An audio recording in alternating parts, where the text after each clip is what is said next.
Good? Yep. Okay. Fuck, Thank that you. makes it worse. All right, welcome to Forged on the Mat. This is our first episode, so bear with us while we try to figure all this stuff out. I'm Hayden. People call me Coach Vykyng. This is Joel, a.k.a. the Yeti. Between the two of us, we spent a day or two wrestling, doing some jiu-jitsu, coaching, competing, and occasionally getting beat up by teenagers and kids on the mat during the kids' class. So the goal of the podcast is pretty simple. We're going to talk about grappling. We're going to talk about training, competing, owning the gym, probably just some few dumb stories along the way. So if you train, hopefully you learn something, you get something out of this. If you don't, hopefully you're at least entertained. And if nothing else, this is basically what conversations sound like in the gym after class. Pretty much. So let's get into it. First, we're going to talk, I guess, a little bit about how we met, which I think is actually something that would probably, I mean, a lot of our students already know, but I think some of us are going to be surprised how little or how small of a time we've actually known each other. Yeah, actually, you know what? Since we're on this topic, right off the rip, I like it. let's talk about, all right, there's always first impressions of everything. I mean, you being an owner, people coming in and out of that gym, right? Who, I want to try this, I want to try that, right? I'm pretty sure you get the feel of people most of the time by now, you know? Yeah, absolutely. So, when I came in with and I remember what I wore. I wore a pink jersey. I had bleach hair. Yeah, you did. I had bleach hair, right? Walked right in, and I was like, hey, I want to do this, What was your first impression? Like, hey, is this guy really, was this guy really want to go on a mat? Or is he just saying this? So, no, I thought you were going to do it. I thought you were going to do it. All right. Because you were also like 10 pounds heavier. Oh, right? yeah. Oh, yeah. You were maybe more, right? Yeah. You were a little bigger then. For sure. Fresh off the CrossFit circuit. Yeah, my surplus. Yes, calories, yeah. yes. Yeah, so immediately I thought, I got to beat the crap out of this guy. I have to establish dominance. There's no way he can look this good and come in and just smoke me in front of my students. Not allow it. I will not allow it. Yeah. So no, but you definitely seemed like a total bro. Oh, yeah. But the Army stuff came out pretty quick. Yeah. So then it was like, okay, that's where he's a soldier, I'm a soldier, we cool. Yeah. Okay. Cool. Everything's gonna be fine. Cool. So, all right. And then when I found out you had a wrestling background, then I was like, crap. I really got to beat the crap out of this guy. Now I definitely gotta. Now I gotta establish dominance. So that was, gosh, that was May of last year. About a year ago. Yeah, May of last year. Almost a year ago. Mm-hmm. So, was it or was it longer? No, it had to be May. Yeah, it was May of last year. Yeah, so not even a full year we've known each other. Yeah. And you are already a partner in the academy. You've been coaching classes since June. Yep. June 18th, actually. I just looked at that. Oh, really? I just looked back at that, and I said, wow, he's coming up on a year of coaching here, which is kind of cool. We haven't even known each other for a year. So, so we'll hit that mark and then the following month. Because you kind of took advantage of an opportunity that somebody else sort of squandered. Yeah. You know what? Maybe we'll have him. Maybe we'll have him on. He's already been on some of my content, so maybe we'll have him on, and we'll ridicule him for squandering that opportunity. I definitely saw the opportunity and just hit the booth running. So Joel was a walk-in, didn't call or anything, just a walk-in. And came in with a friend. Yeah, I did. Who did not come back. Nope. Absolutely not. Who did not come back, even a little bit. And talked about joining the gym. And then I can't remember, did you come back the following day? Yes, I came back the following day. Yep. I signed a waiver and came back the next day. Yep. So he was an interested student turned coach turned owner. Yeah. So there you have it. But in my defense, soldiers we're used to moving very fast. Yes. Right? Yeah. Sign that 30% interest and get you a wife in basic training. We don't have time to wait. Yeah. Right? So, call it what it is. I could get a challenger at 30%. 30%? Sign me up. Last guy said 32. I'm in. I'm in. Yeah. Sick deal, bro. Yeah. So, so now that they kind of know that, Yeah. We talked about you having a wrestling background. Talk to us a little bit about what your actual wrestling background is. Yeah, so I wrestled for a pretty long time through school, and then through all the way high school, and then went to college for a little bit, and then I was like, it's not for me. Honestly, it wasn't for me. College or wrestling? I guess getting burned out. I got burned out on the mats for sure. Both are not for me. Yeah, no, I hear. Well, that too, right? And that's another reason, right? Like college, and if anyone's gonna take this, right? If you ever think about going to college, especially 18, most of y'all don't even know what you want to do. I knew for a fact I didn't know what I was gonna do. All I knew was wrestling, and so the school was a second thing to me. I was like, whatever degree I get. Whatever my advisor gives me classes, I'll just do those took classes. Whatever? Yes. What's available? Yes. Oh, history, basket weaving and wrestling. whatever, what's it called? The prereqs, like I'll do that, whatever. And then I just got burned out from wrestling. I mean, it's a very, what's the word I'm looking for? Not just discipline, but you gotta have a lot of discipline in wrestling. There's no off like an season. obsession. Yeah, and there's no off season. If you're not during the season, you're gaining muscle on the off season. You're trying to, get your cardio better. You're trying to get better in your shots, and then the season comes, and now you just worry about your weight and your matches, and it's just So of course, a lot of wrestlers do get burned out from it, and so I was one of them. And so joined the Army, and then after the Army, got back into fitness and felt passion for fitness, and then that's when. I was missing the mats. I really was missing the mats. And that's when I walked into Hayden's gym. I was like, hey, I missed this. So that was kind of your first real taste of jiu-jitsu then? Yes, absolutely. Absolutely. So then realistically, you've been doing core jiu-jitsu for less than a year. Yes. And have been actively teaching. Yes. So Joel here is what you call a phenom. And I was not blessed. Stop it. I was not blessed with those genes. I got my first grappling experience in basic training doing the Modern Army Combatives program there, which we say is just enough to get your ass kicked. Yep. And it probably was.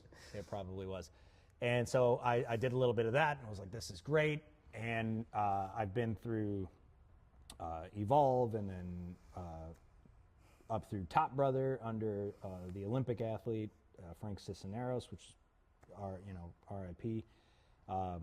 We lost him a couple years back, joined under my professor, Mark Bond, and then ended up taking over shortly thereafter. So to make a short story long, I didn't get to do the wrestling in high school because for me it was ROTC. I was one of those nerds. And so we kind of played around with the wrestling team. We were always the same. It was the same group, right? All your sports in ROTC was always there, before school and after school, right, every day. So we were always mingling with each other anyway, but never any formal wrestling at all. And in fact, the only wrestling I've ever learned was in jiu-jitsu. Oh wow! It was in jiu-jitsu. Yeah. So that's the level of my wrestling. So when I say I hate wrestling, I mean I hate wrestling. It's not right. Well, we said that was the rule. That we learned a rule from. Coach Roberto Figueroa, excellent coach, he said that if he's not good at it, then it's stupid. Yeah, pretty much. So let me backtrack with that. Actually, with what the statement you said, I did went to a gym back in Texas, and when I did wrestling, when I was a wrestling coach there, I did try the gi. I did try one class. You put a gi on before? No. I didn't do that. I wasn't that gay. Oh. He was offended. Hell no. I'm just kidding. I would never put a gi on. Yeah. Singlet? Hell yeah. But the gi is gay, but not the singlet. Yeah. That's what picks up chicks. That's right. The singlet and the headgear, that's how you get the chicks. That's actually pretty good. If you wear headgear. Were you a headgear guy? No. Okay. Yeah. Right. Well, but we were made to. But off season, you didn't have to wear one. So headgear Yeah. that's where I draw the line. Yeah, that's pretty. So if you need it, okay, but Yeah. like, no. No, exactly. No. Yeah. No. And some Exactly. people aren't prone to it. I've never had a cauliflower. I think I've had like tiny little. Not like you. Yeah. You're getting a little. Yeah, this one's getting that bigger. that This one's gone. flaring up on this side right here, right on the top. I have that little like bump. Yes. And but I have like proactively tried to stop it until I determined that was also stupid. You know, shout out to Roberto Figueroa because he's the one who did it on this one. Last class. Nice. Yeah. You've got some Roberto. Yeah, right here. cauliflower. Yep. That's an honor. Yep. When we were showing for the head and arm triangle choke, I felt every Hell every yeah. part of All right, that. So I just got to get caught in more head and arms. And I Yes. could be blessed with Roberto cauliflower as Yeah. well. Yep. Because it's tender. Fantastic. It's so tender. Hell yeah. But what were we talking about? So the academy itself, how the academy developed, just to give everybody kind of like an idea, right? Because I get calls all the time from parents wanting to enroll their students, and most of them say the same exact thing, which is, we didn't even know you were there. Yeah. And we don't have like a marketing, and you know that I don't pay for marketing. I Yeah. think it's silly. All word of mouth. It's 2026. Yeah. We have all of this, so Yeah. there's your marketing. And then the word of mouth really does it. So my thought was, if you want to build a good team, let the team build itself. So, and I realize as I say that, it sounds like that stupid reel with that chick that's like, don't love your job, job your love. No, I know exactly what you're talking about. Yeah. So screw her. But but I think that there's some real weight to that. So if you walk into my gym by happenstance and you're like, oh, I love this place, naturally you're going to tell your people about it. And if they join, let's say you tell 10 of your people about it, 2 of them join. And they tell 2 friends, and they tell 2 friends, right? So it's kind of, it starts to snowball. But you end up with what we have now, which is an academy full of people that already know each other. Yep. People that go to school together, they work together, they're neighbors, so they're already part of the community, and so the team really just builds itself. You also have a mutual respect with each other because of how much longer you know each other too. Like Yeah, that. exactly. So most of now we're finally getting to that point, I think, where it's happening less, where we have enough traction that people are starting to find us that maybe don't know each other. Yeah. But we have a large group of the school that has already known each other, which is really cool. And then even when we get new students in, especially youth students, I'm noticing parents of veteran students, right, that have been here for a couple of years, whatever, they're linking up. The parents are sort of being the stewards of the gym and linking up with these other parents and forming, like pulling them into the community. I don't want to say forming groups. We kind of have like the one click here, right? I would say we're not a cliquey gym. If you want to be in the circle, in the in crowd, put the gi on. Yeah. That's it. Once you sign the waiver, you're in. Yeah. That's it. And I think that we were able to accomplish that kind of culture because we let the team build itself a little bit. So when I came in, I had just lost my previous coach, and Coach Frank was the Olympic athlete in judo. He participated in the 2008 Olympics for El Salvador. I think it was in Beijing. Pretty badass. Phenomenal judoka. And we lost him way too early. And my whole family was training at his academy at that time. And when he passed, it was like, okay, well, now what? We had taken a break when he passed. We took a break. I had take care of some family stuff. Had to help move somebody across country rather. Came back. He had passed, and there was kind of no going back. The vibe was immediately different, which I don't fault anybody for. I can't imagine I couldn't imagine losing my wife and just having to keep the passion for everything that I'm doing. That's tough. immediately. I mean, yeah, you can. Who could? You know. Yeah. That's hard. So, but unfortunately, at the end of it, myself and my family, we still wanted to train, and we weren't able to get that experience the same way. And so, I hit the computer, hit the interwebs, and tried to figure out where do I go from here, and ended up ended up walking into Mark's academy, and I actually reached out to Mark Bond, that is, originally. Before I stepped in, talked to him a little bit. I saw him online, and I was like, man, this guy's kind of uptight. Like he's kind of an asshole, and it was really honestly because I think there was a large level of intimidation. I think that he kind of commands. Yeah. And so I finally was like, well, I'm gonna just stop being a baby. I'm gonna go in and try it, and got throttled immediately. I was a 4-stripe blue belt when I walked into his academy. Throttled. I actually, Coach Ray, who now owns Dade City, Right. was my very first training partner No under Mark Bond. way. Terrible idea. Oh, man. Terrible idea. Don't let Coach Ray be your first training partner. No. If you are, listen, as a 4-stripe blue belt, well, you're a 4-stripe blue belt, Yes. and a lot of how do you feel like you know jiu-jitsu? Okay. Yeah. So Yeah. If that answers that. Yeah. so Yeah. and I would argue There's that a lot of days where I don't know fucking shit. I would argue you have a high level of grappling for a 4-stripe blue belt, but the average 4-stripe blue belt certainly I think they feel like they know. I think most blue belts feel like they know jiu-jitsu. And then they find somebody that knows jiu-jitsu. Yeah. And then they go, oh, okay, I don't know anything. got it. Yeah. Roger. And that was my experience with Ray. Yeah. I was like, I got this down. I come from an Olympic coach. Like, I'm going to mess this guy up. We were training a particular takedown, which actually so happened to be a judo takedown. And Coach Mark will tell you he's not a judoka. He's like, he's big proponent of wrestling. Yep. And I don't think Coach Mark realizes how much judo he actually knows, because wrestling and judo are so similar, and we could spend hours on that. Just different names. Yeah, but Same thing. Huh? it's judo is wrestling in the gi, and then we throw in some submissions. But we're doing one of my favorite takedowns, and I'm hitting it like I'm training with intent with Ray. I'm trying to impress these guys. Yeah. Terrible idea. Back then, Ray was a brown belt, which I am now, and he made the comment like, "Oh, you like the judo a little bit, huh?" And I was like, "Oh yeah, well, I kind of fancy myself a judo guy." And Ray's a wrestler too, right? He grew up as a wrestler. Yeah.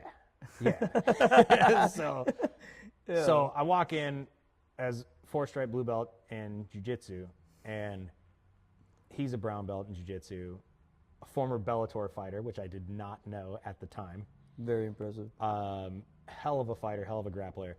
And when it came to the live rounds, that's when it had occurred to me, oh no, this is going to be a really rough time. So got throttled immediately.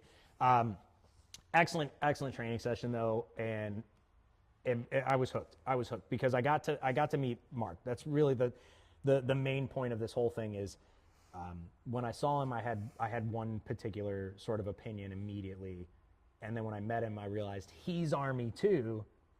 I'm like, we're golden. Yeah. And he was so blunt and straightforward and to the point and doesn't pull his punches. He'll tell you exactly how it is. And basically, he was like, all your jiu-jitsu, throw it away. Right? It sucks. and not quite that bad, but definitely called out my jiu-jitsu, and I noticed I wasn't doing any chain grappling. So he took me as somebody who was set to be a purple belt, and then my coach passed away, to somebody who, like, self-reflecting, admitted, like, I was not ready for the purple belt, not even close. I got to learn how to be a blue belt. And I spent the rest of that time learning how to be a blue belt. And so I sort of, he didn't reset my stripes, he didn't reset my belt, but mentally, he sort of, I don't know if he did it on purpose, but he sort of inadvertently convinced myself that I need to mentally reset myself at blue belt and figure this jiu-jitsu thing out again. And so I did. So, what was it, April of 20, well, so Zephyr Hills BJJ, right, opened up as Zephyr Hills Brazilian Jiu-Jitsu in 2023. April of 2024, I take, I get my purple belt. I finally earn my purple belt, and I'm kind of immediately thrown in. Right? I was already coaching classes towards the 4-stripe blue belt era, and then when I finally got purple, it was like, no, it's time to be thrown into it. So he was just, I got the homeschool class, I got the no-gi, I got all kinds of stuff.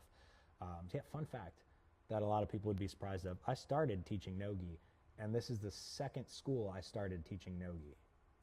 Really? So Okay. as a gi guy, I got my start in no-gi. Oh, wow. I got my start Wow. in no-gi. As a gi guy. Yeah. Wow. Maybe that's why my wrestling isn't like complete shit. It's just shit. Took over the gym, and by November of 24, as a purple belt, I was officially the owner of Zevril's BJJ. And then you walked in, months later? Yep. And here we are. Now we're in our second location, significantly bigger. Yes. The last gym. If y'all saw. Oh my gosh. If y'all saw the first gym. Take a look at the Instagram. Yes. And go back and see the porta-john of an academy that we had to start in.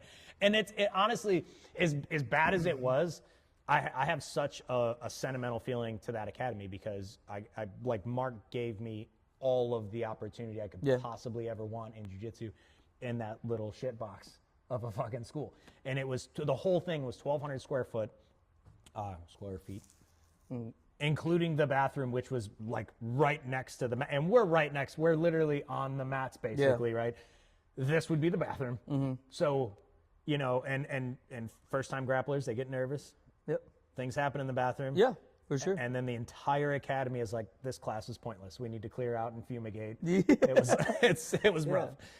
We had guys that would go in and throw up, which was convenient to them, right? Yeah. During the warm-ups, they'd have to go throw up. Well, the bathroom's right there. Yep. But also we had this like 8-foot deep, like 20-foot wide section of oven. Yes. In the back room. No insulation. That was not insulated. Nothing. And it was the AC didn't work. It was the weight room. No AC. It was the supply closet. Yeah. It was the equipment room. Yep. It was the office. The coach's corner. It was the coach's corner. It was the daycare. The daycare. It was everything. Yep. And so the students that were with us in that academy, like, they know the real struggle. They know the glow up, right? As Absolutely. They say, that we actually went through as an academy.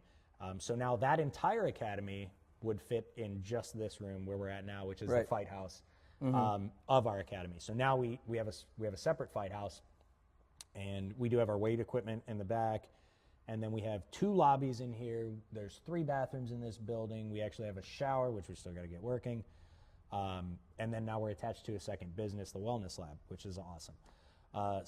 And we'll have Mike. Or probably Mike. I don't think Donna's going to want to be in front of the camera, but we'll have Mike come in from the Wellness Lab at some point to talk to us about what's going on over there. So huge. We've been here since September of last year, so not a long time, and a huge improvement to the academy. Looking back at that, I think that's what attracted me going to that gym too. Because it was tiny. Yeah, was it the bathroom? Yeah, actually, that was the selling point. Like, man, the this bathroom is close. right next to the mat. Yeah, no.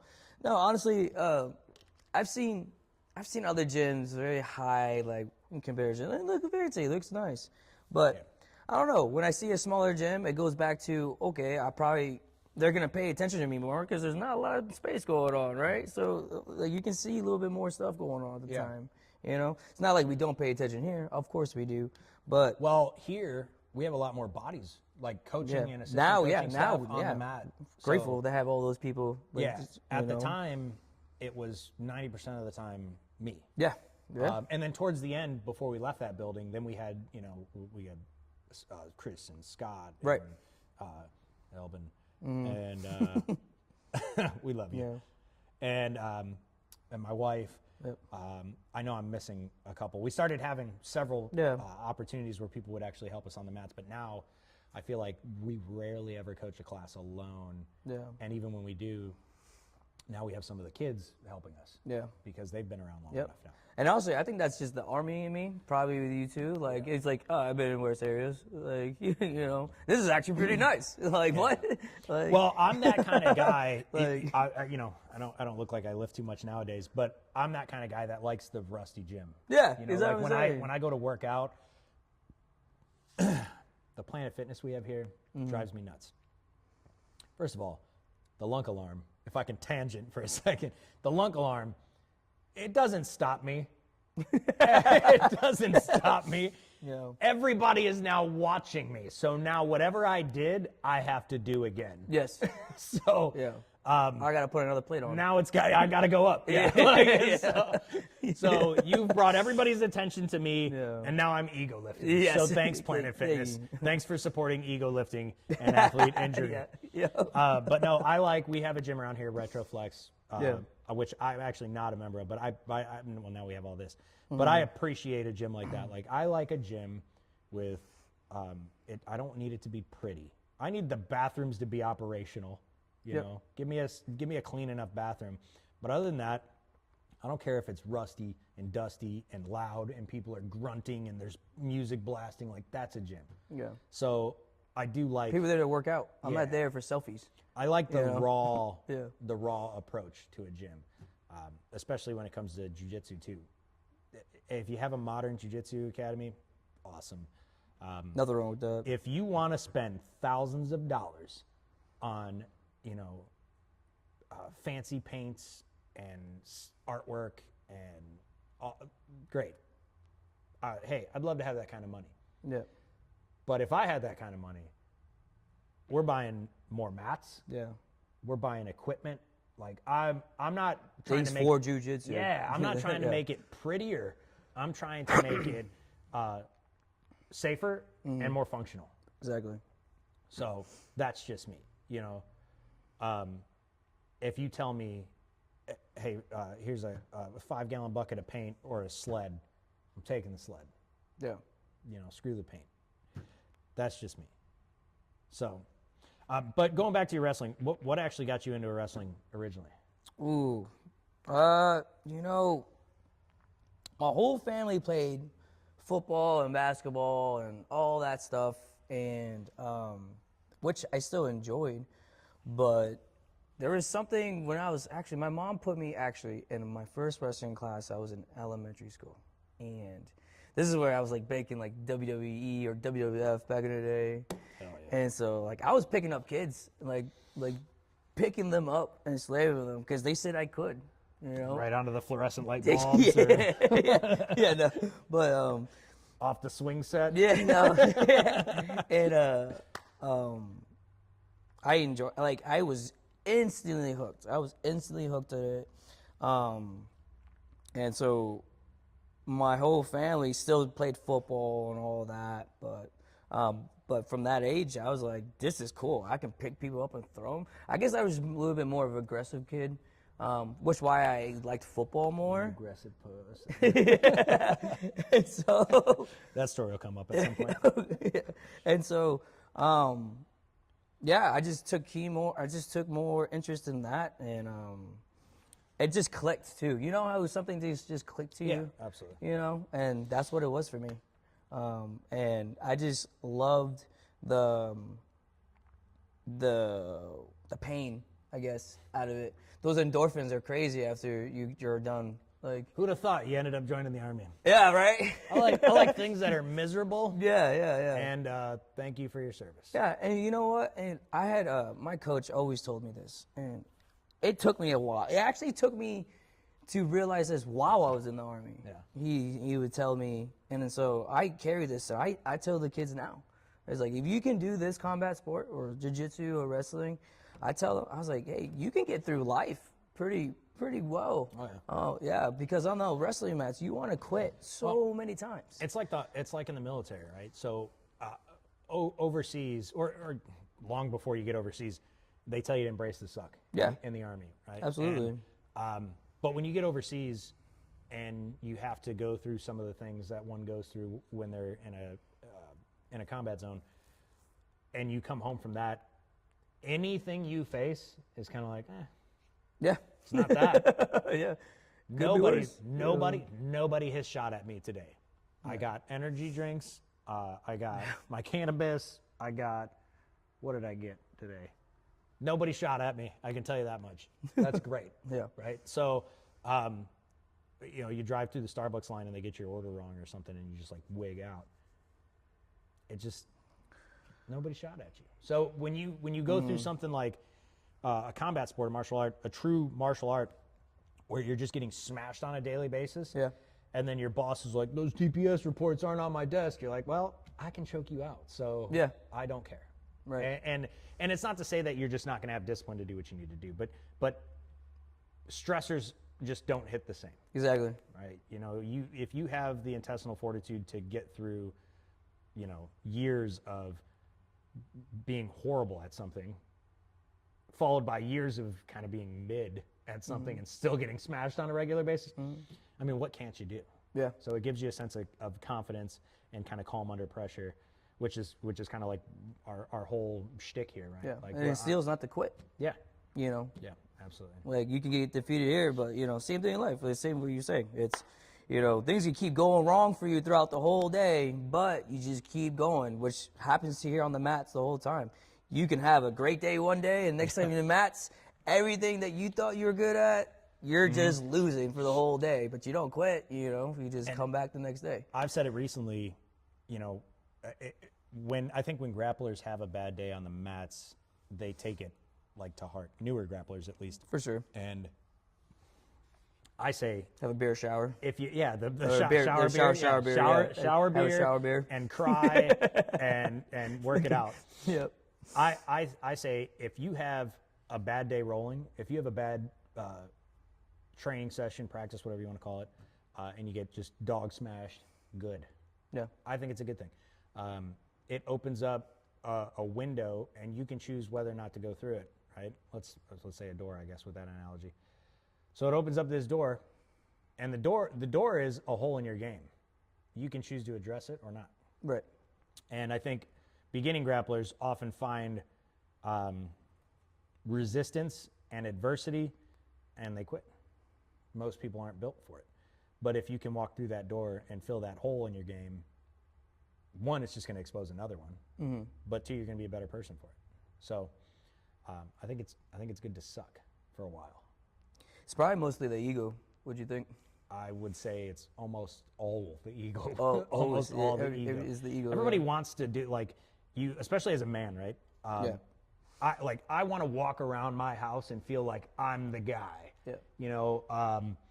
And I don't think that, and I don't see that as like an egotistical thing. I see it as if I'm the guy, right? I'm supposed to protect my family. I'm supposed to care for them, right? I'm looking out for them. And not to say that jiu-jitsu is going to make you this like hometown hero, right? But in your little world, can you handle your shit? And I think every man is going to say yes. And maybe a couple of them can. Exactly. Yeah.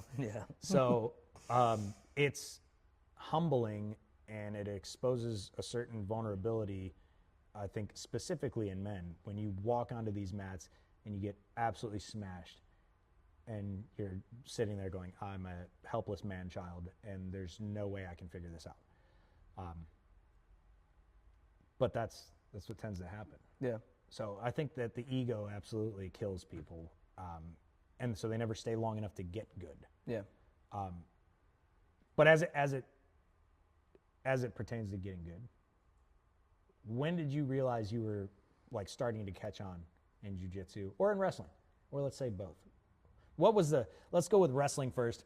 When in wrestling did you first go like, oh, okay, this clicks. I'm getting a hang of this. I'm starting to win. Yeah. And then again in jiu-jitsu. I think it was my sophomore year in high school when I was finally like getting sophomore year or junior year, I forgot, but I got my first like 40 win season. 40 wins? Yeah, 40 wins. So it took you. All right, guys. We're gonna talk like, about okay, like I'm finally like, okay, this is the difference between wrestling and jiu-jitsu. Yeah. A jiu-jitsu athlete, I guarantee you, 90% of the students in this school get their first win and they've never been higher on life. Yeah. And they're like, I'm taking this to the grave. They could get smashed the rest of the day, the rest of the year. But I got a win. I got one. A win is a win. And wrestling, my boy says, the first time I got 40 wins in one season, then I was happy. Yeah.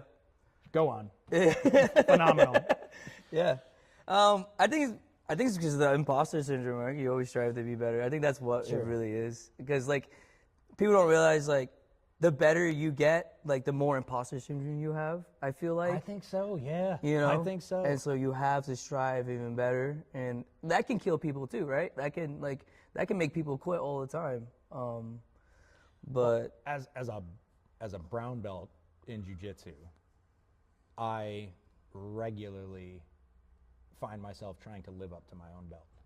right. So I don't think that goes away. I think it's healthy that it doesn't go away. I think if it does, that's you losing your passion for the sport. And it's kind of, you're done at that point. Yeah, I think there is like a fine line where, you know, you should have that. You have to be, Because you self-reflect. You have to be confident in your competence, but knowing there's more. Yeah.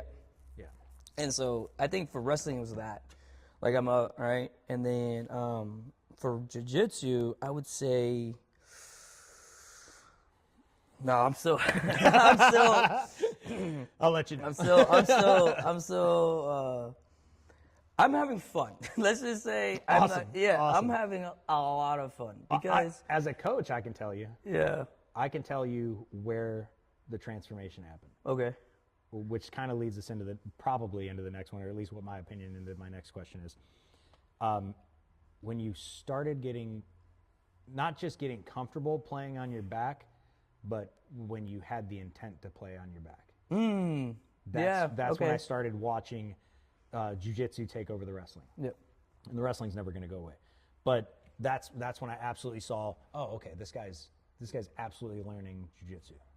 So, because in wrestling, fight's over, right? Yeah. Once you're pinned, there's your fall. You get your points. You're done. Yeah. But in jiu-jitsu, we're just getting started. Yeah. We're just getting started. So, like the guard pulls or the takedowns into closed guard, and a wrestler just immediately goes blank. Yeah. Having no jiu-jitsu experience. But when you started working the guard is where you started really becoming a jiu-jitsu practitioner. So, and that's where you massively leveled up. Because I think any accomplished wrestler, I mean, you look at IBJJF rules, any accomplished wrestler cannot compete as a white belt in IBJJF.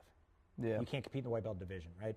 If you have... it's like blue or higher, right? If you have like minimum blue? Yeah, if you have college wrestling, you've proven wrestling experience, you have to be at least in the blue belt division. Yeah. And I agree with that. As somebody who's not a wrestler, and I used to be the guy that was like, I have enough. I don't need wrestling. No, you need wrestling. I have judo. You need wrestling. And when I encounter somebody like yourself when you walked in, my game plan immediately when we first rolled is go to the guard. Go to the guard, he'll die. And I did. He doesn't know the guard. And I did. Go to the guard. I died multiple times. I think I was able to bait some takedowns because I knew right off the rip, I'm like, I'm old, injured. I'm not going to win the takedown battle. I was like, I'm ankle picking the crap out of this guy. Yeah. I was like, I'm taking his ankles. Immediately into the guard. Into the choke. Done. That's exactly how it went. I think it was a cross collar choke. I remember correctly. Yeah. Several times. Yeah. Yeah, for a while. Yes. But when you go against a wrestler and you go outside of that game, they're athletes, right? They're athletes. And I think the biggest reason for that is the belt system or lack thereof, right? In jiu-jitsu and a lot of like traditional martial arts, you want to, when you go to spar with somebody, you're like, they're a black belt or they're a purple belt or they're whatever hell their belt is. And when you go against a wrestler, you're like, I hope I'm better than him. And that's it. I mean, And you guys seed, right? You seed as wrestlers. Yeah, you have ranks. Yep. So you have a seeded. ranking, but you could very easily come across somebody and have no clue what their capability is, and then just get absolutely smashed. Yeah. In jiu-jitsu, it's not like that. I want to be like, it's more or less the same. It's not. If in jiu-jitsu, if I go up to a purple belt, I'm going to expect a certain level of skill from them. Right. You know, if it's no-gi, it's a little different, right? You can't trust the rash guard. When people wear the ranked rash guards, you don't know. Yeah, exactly. Yeah. People be wearing stuff. I wear white belt ranked rash guards occasionally. You know, I like to accessorize. So when I wear my white gi, I wear the white belt rash guard. Yeah, no wrong with that. So if you dap me up and assume you're getting a white belt fight, okay. I'm gonna just start tying my belt wrong. We're just north-south on it to fool everybody. Like, this guy don't know shit. I don't think it works with the cauliflower you're going though. So like when that thing gets into full bloom, I don't think you're gonna be able to pull that off. So I think the guard is really where it clicked for you, at least as a coach watching. But that being the case, what do you think was the hardest part to transition from wrestling to jiu-jitsu? Oh, was the guard. Let me tell you. I would say it was deep waters for me, you know. Learning how to go from smash, pressure, you know, being on top the whole time to, you know what, let's see what happens if I let them take me down and then work a game from there. That was hard for me to let go because going back to ego, right, is one of those things. I'm so comfortable of doing that. Why should I be on the bot? Why? Yeah. You know, why? You know? I But said it. This is why wrestlers beat out jiu-jitsu practitioners early on. They don't accept bad positions. Yeah. A jiu-jitsu practitioner, if you take me down and I'm on my back, that's fine. Yeah. We'll work from there. If I'm in bottom side, right? Bottom side's where a lot of practitioners kind of go to die. But if you get proficient at guard retention, not even reversals, right? Just the guard retention. Getting a guard back, yep. And then attacks. Attacks from the guard or attacks from bottom side. Yep. Right? Which fundamentally is not the answer, right? You want to be in top position and attack, but it's an option. And if you can get proficient at those things, then we just sort of accept the bottom position as a thing, especially with guard retention in mind. But the wrestling community does not abide by those rules. Right? Yeah. Because fight's Most of over. them, So you can't accept a bad. If you want to keep wrestling, you can't accept a bad position. Exactly. Yeah. And I would say because of that, I would say because of me doing a lot more of going into bad positions, it made me learn a lot from trying to get my guard back. Because same thing, right? If a wrestler gets finally taken down and gets into bottom, we'll neck bridge and, you know, try to muscle our way out because a lot of wrestlers like neck bridge. Yeah. And then by the time I'm neck bridging, now I got someone on my back and throwing legs in and it's done, you know? So learning how to get playing the guard and actually transitioning into submissions, I'm having a lot of fun with that and finding it, going back into finding the submissions and the transitions. But yeah, I would say, getting taken down on purpose, like, and that's the other thing, right? That's how you improve your stuff, right? Yeah. In the live roles, going back to, we talked about this, like trying to win your roles, right? Worst mistake. Yes. In wrestling, I would say, when you are live wrestling, it's a little different because you want to be at 100% the whole time because you're just you're wrestling. That's how every level is at. But like in wrestling, it's for me it was all right. Well, I'm gonna hit every shot I can possibly get, even if I lose. Yeah. Right. I want to make sure my shots are crisp. I'm gonna make sure I get every opportunity right I can get right because during the match, that's how I'm gonna perform. Over here, you shouldn't do that. It's more of, okay, I need to work the A, B, and C. All right. So to get to C, I need to work my A, which is my guard. I need to practice that. Doesn't matter what else is going on. I need to start working that. I think a lot of that actually comes with like the modernization and commercialization of wrestling. Yeah. I think that because like by and large, nobody accepts it but it's true. Wrestling's probably the first martial art. Right? Alexander the Great. Right? Everybody was. I mean, you go back. You go back into caveman times. Yeah. Tell me there was like Neanderthals out there armbarring each other. Absolutely not. No. You know. Say how far I could pick you up and throw you though. But I bet you they were feuding. I bet you they were grappling. You know. For sure. So, but we get into modern day wrestling, which is, I would say, exclusively for sport and competition. Nobody does wrestling to just learn the art. Nobody, right? You don't go to like a wrestling dojo and just, I'm just doing this to increase my health and feel good about myself. I haven't seen one of those. You don't do that. Like if you're gonna wrestle, you're gonna compete. Yep. That's it, right? So, and in jiu-jitsu, that's like, we see so much wrestling in jiu-jitsu competition because wrestlers compete. That's just the way it is. Jiu-jitsu athletes, even you go back to like karate, right, and old school like traditional martial arts.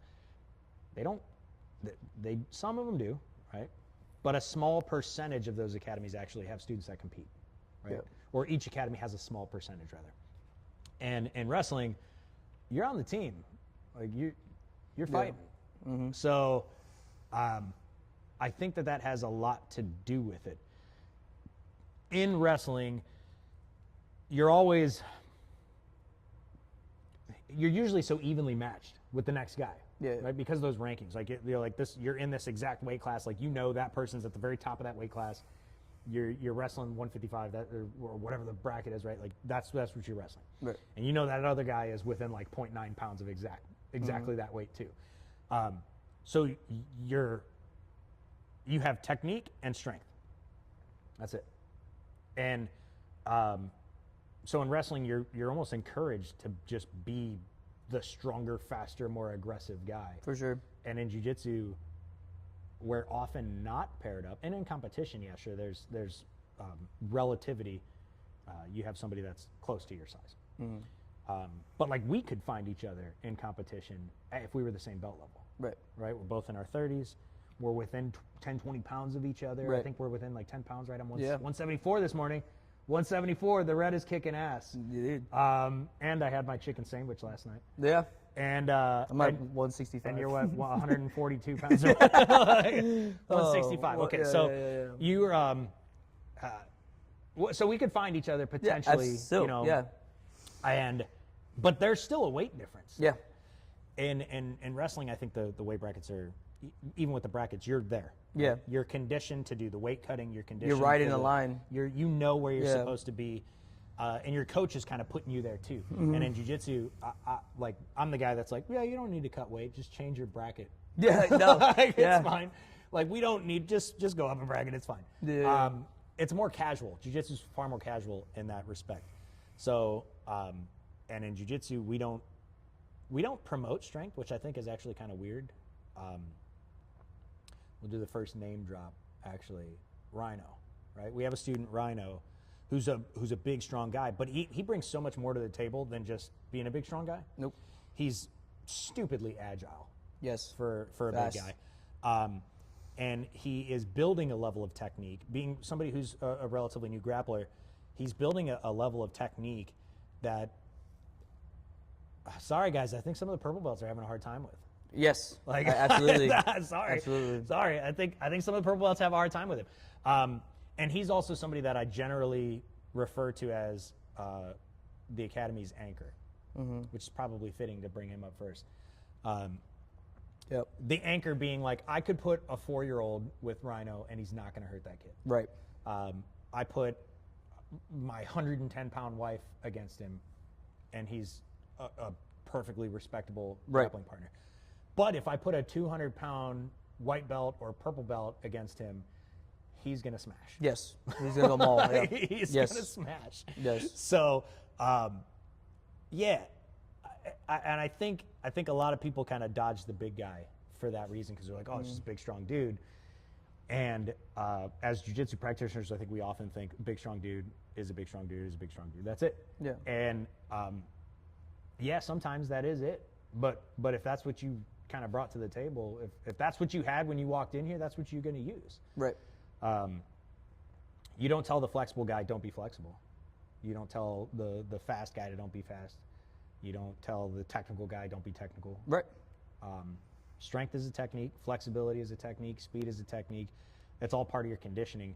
And your technical skill acquisition is part of your conditioning as a jiu-jitsu athlete too. So I think in wrestling, you could be the stronger guy and we would just be like, hell yeah, bro. You powerful. Yeah. And in jiu-jitsu, you're like, wow, you're really strong. And then we have our shower beer because we take it as an insult. And I don't think it's an insult. So I say take care of the big guys and stop dodging them and let them smash, man. Big guys are trying to learn jiu-jitsu too. I don't like it either. I've never considered myself a big guy at all, right? Yeah. I hit 210 at some point. I was a fat guy, but not I'm 5'8". I'm a little dude. You're not even 5'8". Nope. I'm like 5'4" on a good day. Yeah. He gets kicked out of roller coasters sometimes. Yeah. So on my tippy toes. But you know what? Like nobody tells me like it's not fair that I'm smaller and I can get through and escape through holes and spaces easier. No, yeah. I don't get like criticized for that. So, I think we need to bring some of that wrestling mentality into jiu-jitsu, and say, yeah, like respect the strength, respect the big guy. Yeah. We started out saying like jiu-jitsu was the art for smaller guys to win against the bigger guys. Well, it's because bigger guys weren't doing jiu-jitsu. Right. Now they are. It's 2026. Big Now dudes are they doing are. jiu-jitsu, and some of them are doing it well. Yes. So, How else to are you that. going to level up your game anyways? You know? yeah. Well, It's a hole in your game. Get stronger. yes, If your technique's good, get stronger then. be better. Yeah. Be better. Be better. I Go lift. It's good for you anyways. It's good for your bones and muscle. Go lift. I used to dodge Rhino when I first walked into the academy because he started early on too, and he's one of the OGs. And now I only dodge him if I'm injured, which I am. But I hate to see, especially like students like Rhino, who like he's just an incredibly affable guy, humble guy. No ego. And he's like, no ego. And he's None. like pacing the mats. Yeah. And there's like 3 people on the cuck wall. Doing this. Yeah. Yeah. Come on, guys. Come on, yeah. Give Rhino some love. Yeah. So I'm constantly like, all right, come on. Yeah, same. I know it's going to suck. Same. I know it's going to suck. But he needs it too. He's got to catch the smoke too. Exactly. You know, and when you're there going like, oh, this is going to suck, then you need the roll. Yeah. Because you need the smoke as well. Your belt's not protecting you from anything. Nope. Right? Your ego, your manhood, like it is what it is. Go catch the smoke. Yeah. And You want to try to get your guard back? and try with Rhino. and you thank him Yeah. or anybody when they smash you. Right? And you thank them when you smash them too. Absolutely. So I think that's important. Because it goes back to also going back to working certain things. Yeah. With Rhino, I can't wrap my legs around him You know what I work on? because I play open guard now. I got to work my open You got a guard. wrestler playing open guard. Crazy, Beautiful. right? Beautiful. We're learning. Yeah. And You know what I work on when I roll with Rhino? Real world survival. pin him down and don't let go. No. I don't pin him down. Or try. No, I work on trying to not let this man touch me. Oh yeah, well there's Right? a- So, yeah. but honestly, like that's the thing when you're rolling with somebody and you're like, oh, I can't do this. You're still working. You're absolutely working. You're refining a part of your game. And I tell the students all the time, the little guy's not going to attack you on the street. No. Maybe, right? But let's be honest. If I see you throwing hundreds in your wallet and I'm the guy going, oh, I'm going to mug him, I'm not looking at you going, he's probably going to kick my ass if I try this. I'm looking at you going, I can take this guy and his money. Yeah. Oh, he's small. So I won't you're fuck him up. going to get assaulted by probably a bigger person. Yeah. I think the vast majority of time, judging by this pie graph that I've notionally created in my head, I think most attackers are bigger than the victim. Yeah. I would say they probably are. I have no science to back that. We'll get a cop in here to look at the crime statistics. We got cops. We'll get cops in here to get the statistics for us. But But I mean, I guess you have that like Chihuahua syndrome, where the little guy's got the big bark and they always want to start crap. But I think most of the time, somebody who's going to really try to do you harm is probably confident in their mind that they can take you. Right. So why not work on that? Yeah. You know, we're kind of in this phase where they say jiu-jitsu it's no longer the real world self-defense, which I wholeheartedly disagree with. I think that the longer an art exists, the more the holes that are exposed in the art, not just the athlete. And there are holes in jiu-jitsu, but this is why we teach jiu-jitsu, we teach judo, we teach wrestling, we teach striking. Yeah. That's why we give it all to you.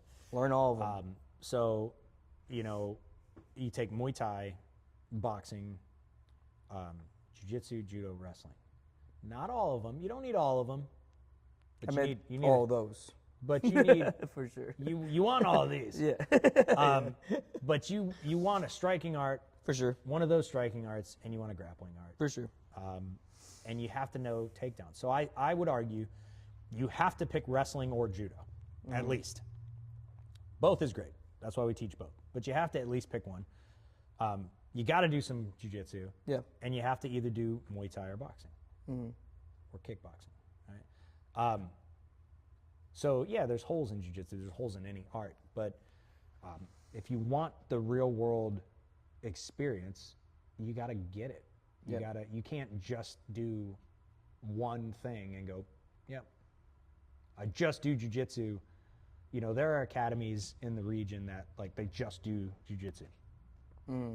And you see them in competition, and first thing that happens is what? Slap up. Immediately pull guard. Yep. Right? They immediately pull guard because they have zero takedown. Talking about in competition. Yeah. Yeah, competition jiu-jitsu. Immediately pull guard, and that way they don't have to wrestle and they don't have to throw. And Yep. So yeah, those guys out there, not so good for them. Right. So yeah, learn it all. Learn it all.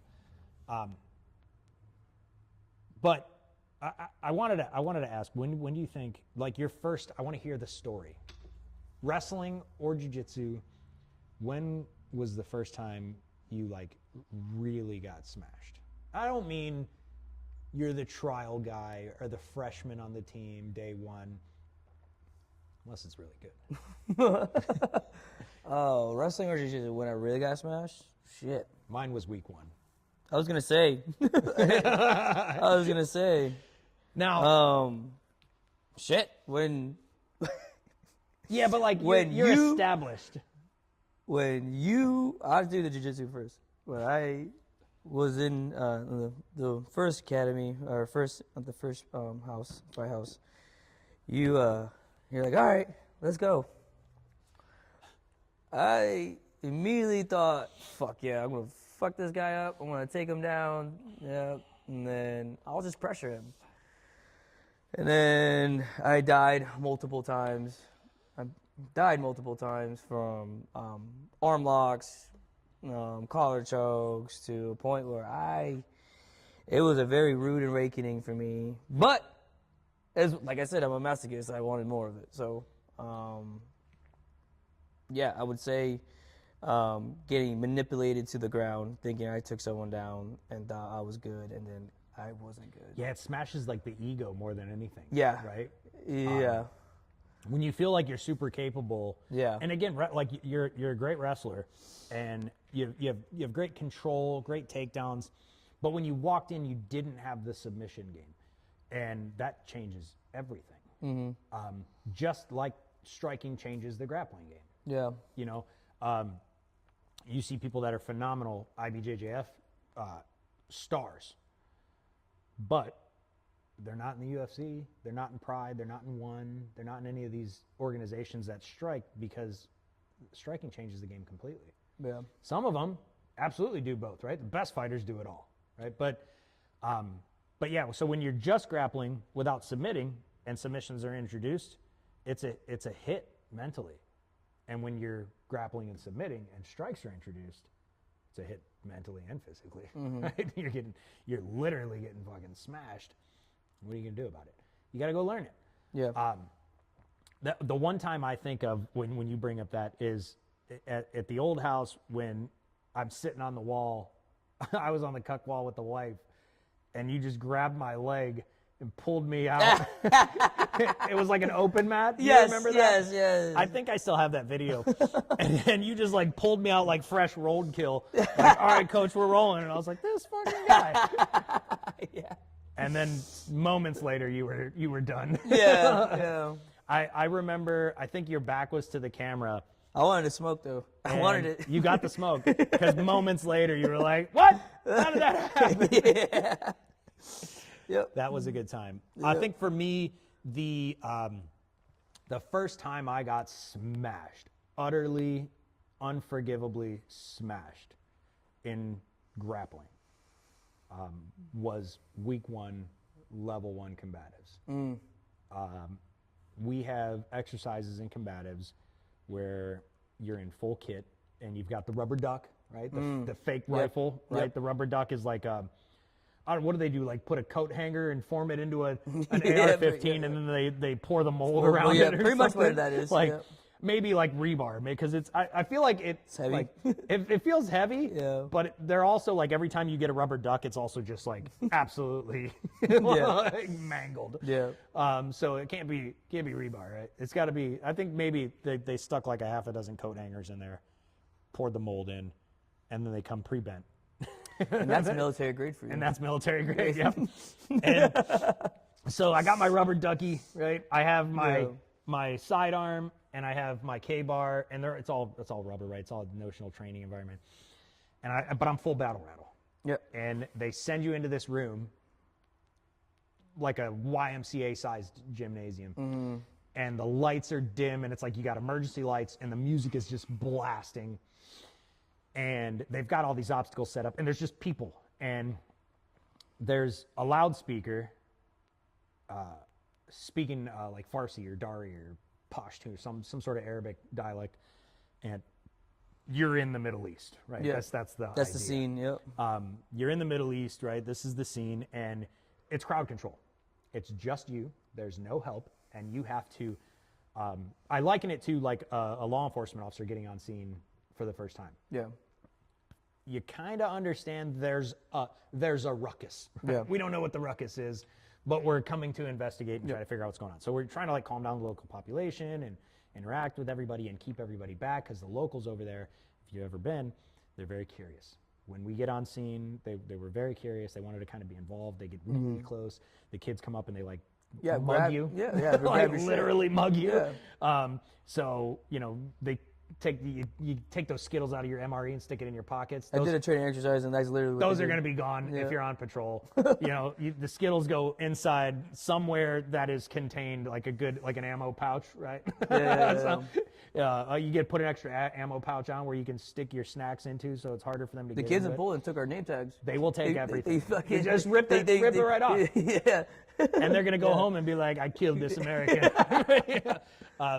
So we're in this environment, and I'm like, back doing my post and protecting, my weapons retention.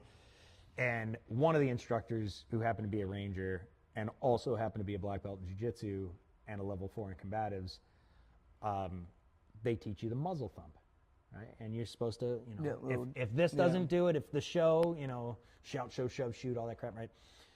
Then you just give him a poke, and I jabbed him like really hard. And he had a full blower suit on. Okay. So right, it's kind of like the blower suit's like a catcher's outfit with the mask and everything.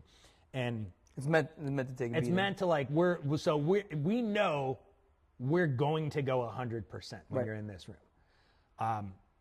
And so I went 100. I muzzle thumped him. I couldn't see which instructor it was. And this guy, I can't even remember this guy's name. He had already had the reputation of like this guy's the asshole in the room. And I muzzle thump, and it hits the sternum, which is what you're aiming for. Yep. And he doesn't stop moving. And they tell you before the exercise, hey, we know we can murder you, but we won't. As long as you do the level 1 stuff, as long as you use proper technique, we'll let it play. They're going to let us work, right? Jiu-jitsu terms, they'll let us work. Muzzle thump hits. He doesn't let me work. He charges forward, muzzle goes right to the throat. Ooh. And you can hear it. You can hear the thump and then just the Oh. And his, like, it's very dark in there, but I saw all of his eyes all of a sudden. And I was like, oh, yeah, you triggered no. that. You triggered him. Oh, no. Yeah. So, Yep. yeah, so I had a combat veteran, Ranger, BJJ, black belt. Oh, he was the one that was in That the, I had just jacked in the throat Oh my god. in a training exercise where he is meant to be op 4, right? The opposing force. Yeah. And meant to escalate things in that room. And I thought this man was trying to kill me. I thought this man was absolutely trying to kill me. Oh. He, the weapon is slung. And so shortly after the muzzle thump, I was slung across the room by my weapon. And it was on. It was absolutely on after that point. Because you don't stop till the lights come on. Mm. And so I was absolutely trying to defend myself. Here I am, 4 days into martial arts, and I am fighting for my life, dude. But that was a rush, though. Oh, it was great. I went through the room 2 more times after that. Brought it up. Awesome. Yep. It was awesome. After I realized I wasn't dead, the other instructors actually pulled this guy off of me at some point in the scuffle. Jeez. It was like, oh no, he's trying to kill him. And they swapped him out with another coach that was letting me work after that. And before it, like I'm still like, I probably have PTSD from that room, man. I was on top at the end of it, and I'm like throwing punches, and I'm like, oh, I'm so good. I took down this Ranger, and the lights go on, and they switched him out. I was so traumatized I didn't realize it was a different guy afterwards. Oh. They after the fact, they had explained it, and props to that coach. He came in and apologized, and he was like, I should have let this work. That was my fault. But that adrenaline's hell of a drug. You handled it really well, and I'm like, handled it really well. Like, I'm pretty sure I cried for my mother at some point there. Like, that was terrifying. Yeah. So, yeah, that was definitely the very first time I got smashed. I mean, there's plenty of stories, but that's the most memorable moment where I realized it doesn't matter how good you think you are at this. It doesn't matter how much of a big dog you think you are. I mean, I was a soldier at that point in my life, right? It meant nothing. Yeah. And I'm glad it happened before my first tour, because then that's sort of what humbled me. Yeah. Right. We took a guy that was probably your size and not as muscular, and I almost died. Oh my God. I almost died. He had these big padded gloves on and a big padded suit, and I'm like, this is going to be homicide by Michelin Man, and I can't stop him. Oh, it was terrifying. See, which it brought me up for the wrestling side, where my first time I got smashed like really bad, and this is why this is about going ahead, killing the ego, and we did this every practice, and it was called beat the dog, and you're the dog, and you get beat. Beat the dog. That's what we called it. That would get canceled nowadays. Oh, probably, right? Don't beat your dogs. Yeah. Well, yeah, so you're the dog, and depending how many people, it's usually a group of 4, right? And like during the season, it ramps up. Like maybe the first 2 weeks, it's like, this is actually how we determine how many people stay on the team. Because we get like 60 people. Forge them. Yeah, pretty much. We get 60 people on the team. By week 6, we're down to just the starting crew and a couple of JVs, the people who stay.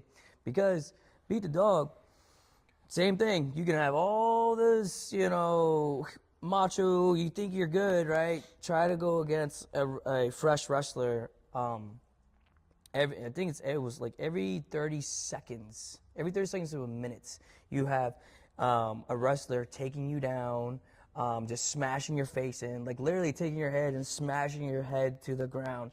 And because it's legal, you just put your forearm right in the back of the head, because you can do that. This is some freshman that was like getting bullied in middle school. Yeah. He's like, I'm gonna wrestle, and then just bullied for an hour. Yeah, now you're getting even more bullied.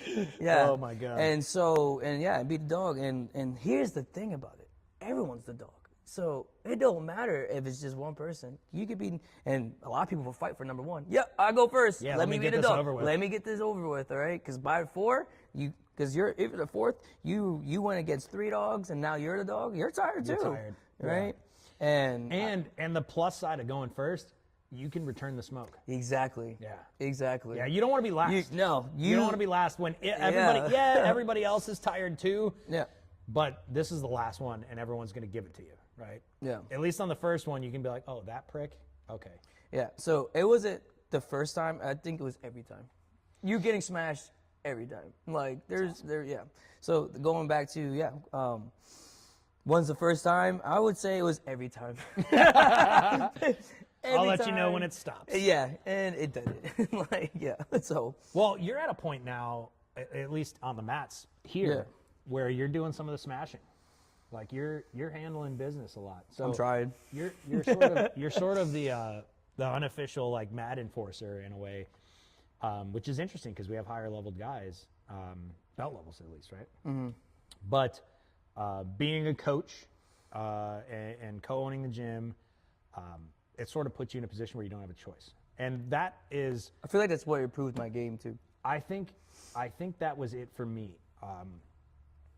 When coaching it. When Coach Mark gave me the offer to buy the gym from him, he constantly was like, well, if you want to be the man, go be the man. Yep. So whatever walks through that door, you're going to have to handle it. Yep. I don't care if you're a purple belt and they're a black belt, you're going to have to handle it. Figure it out. And man, he had that conversation with me even as a blue belt, because I remember being a 4-stripe blue belt, and I had a brown belt walk into an open mat because I was in charge of the homeschool class, the no-gi class, and the open mats. And which is kind of unheard of, right? So like most people, like most jiu-jitsu practitioners that bother to get this far in an episode of this bullshit are going to go, wait a second, why are these guys blue belts and they're running all of this shit? But, you know, I'm no longer a blue belt, but, and you're not going to be for much longer, but that's what happened, right? It used to be common, like early on in jiu-jitsu, it was not uncommon to just learn from a blue belt, right? And I got my first rounds in 2011. And it's not uncommon to learn from a blue belt or a purple belt, because that's all that's around. And even then, I mean, we're like UFC won, 1993 to 2011. There's plenty of time for that sport to dilute into the culture, into the U.S. But you take Zephyr Hills. A couple of years ago, there were no schools in Zephyr Hills. Yeah. You had that one in between, which is technically Dade City. Mm-hmm. And that was it. And then we had one kind of open up across from us, and then we came, and now there's like 5. Yeah. So lower belts coaching was pretty common here, even in the 2020s. Right. You know. So you have to be the man. And I was the blue belt running the open mat. Brown belt comes in, you know, and wants to roll. There's nobody else there. Early gym, we got maybe 20, 30 students. Yeah. And I'm just like, oh, this is going to be awful. This is going to be awful. Yeah. There's nobody here to share the smoke with me. Right. And I'm just going to get pummeled. Right. And while I will give him all the props, he displayed really good jiu-jitsu, and he wasn't even an academy guy. He had a friend that they like did jiu-jitsu in their shed. Yeah. Because they couldn't find the time or money to train, but he came in for the open mat, found out we had a public open mat, came in and just obviously beat me, right? Multiple times, over and over and over again. And I'm just disappointed, like just mentally beaten, because I'm like, man, coach said I got to be the man, and if I want to be the man, I got to be the man. And I'm what is it, Brendan Fraser from Bedazzled, right? Yeah. I think we play good. You want to play good? Like, I think we played pretty good tonight. I didn't play pretty good that night, No. or so I thought. Yeah. And I get done afterwards, and the dude just compliments the hell out of me. And we were rolling no-gi. No, see, it happens. It happens. And then right before we go put the gi on and get a couple more rounds in, we're halfway through this punishment that I feel like I've been set up on. And he goes, man, you feel pretty good. He's like, what are you, a purple belt? And I was like, wow. I felt so good. That's a really good compliment right there. Oh, man, when you get, even if it's your belt, Yeah. right? Other than white belt, right? Nobody wants. I guess even then it's still kind of complimentary, right? Yeah. Because if I'm a white belt and you're like, "What are you, a white belt?" and you're like, "Oh, thank God, he has no expectations." Right.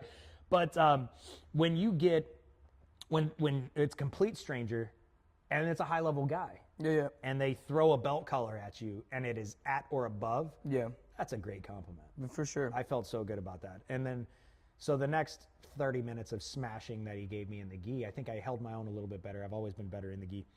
But I think I did better after that.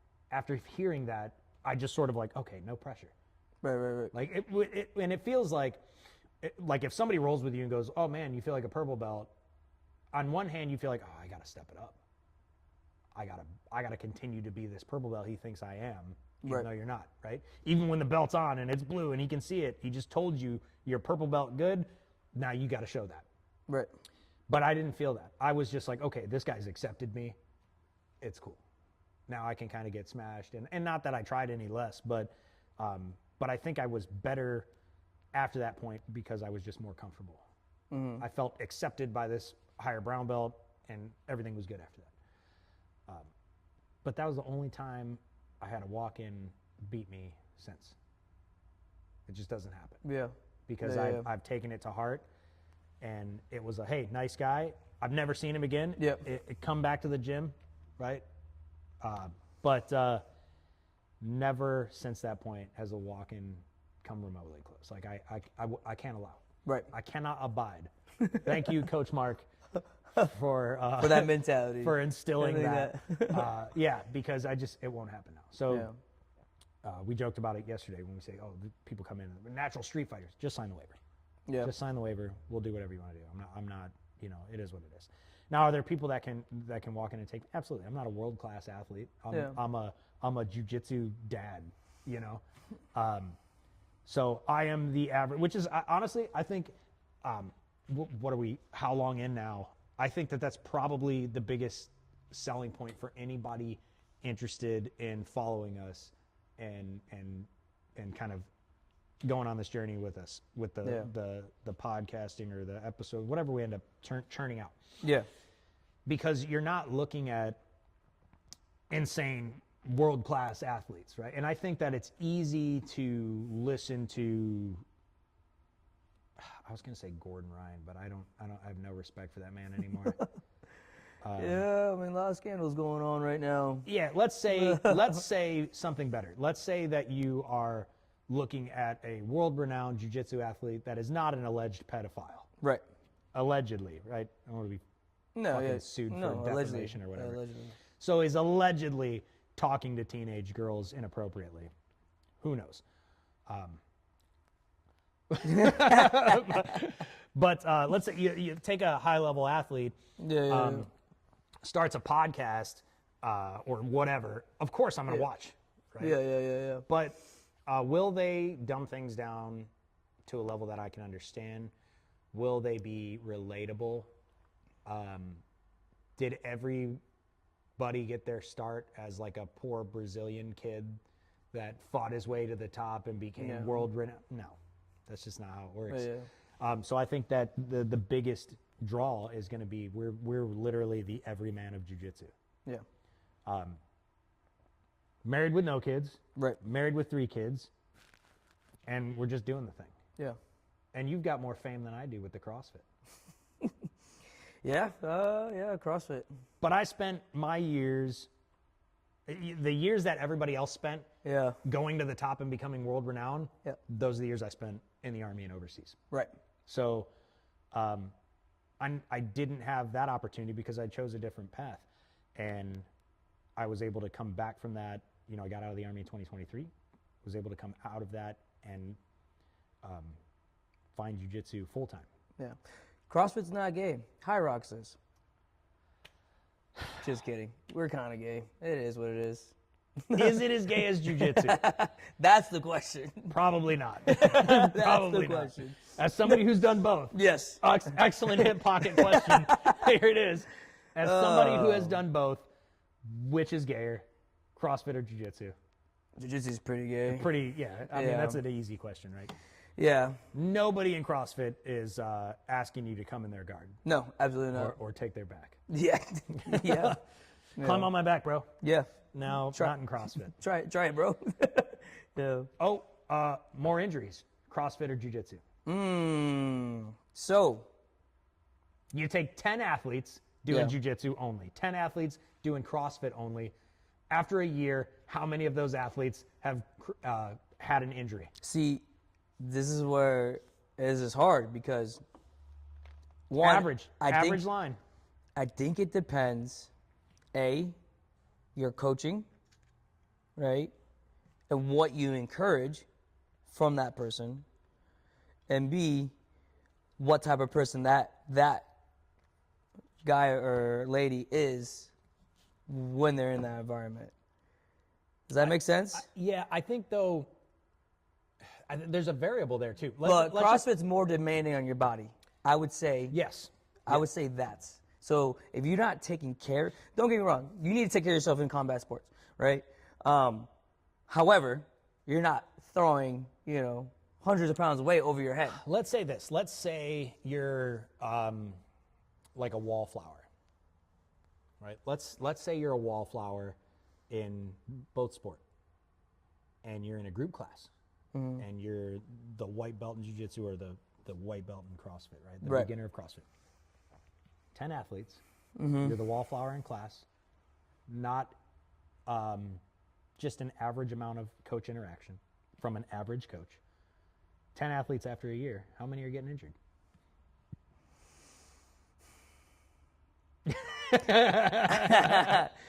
It's 10 in CrossFit. It's 12 in High Rocks. Yeah. Out of 10 athletes, all 12 get hurt if you're doing High Rocks. They don't have any form. At least we try to strive for form. I think a good in CrossFit. See now, look at this. We're talking about everything. Yeah. In CrossFit, I think they're finding injuries, like you said. I think in anything, it comes down to how you were taught or how you taught yourself. Right. If you want to play a guitar, are you able to teach yourself? Are you able to find a good coach? Then you're going to be okay. If not, because I've been to CrossFit gyms and I'm like, yeah. Well, this is what they're teaching. I have too, and again, take the guitar analogy. If I'm teaching myself guitar, I'll probably be able to impress my family. Mm-hmm. If I find a coach that is a professional guitarist and they teach me, I might find myself in a band. Yeah. There's a difference. If you find a good coach, you're going to love what you're doing, and you're going to feel good about your progress.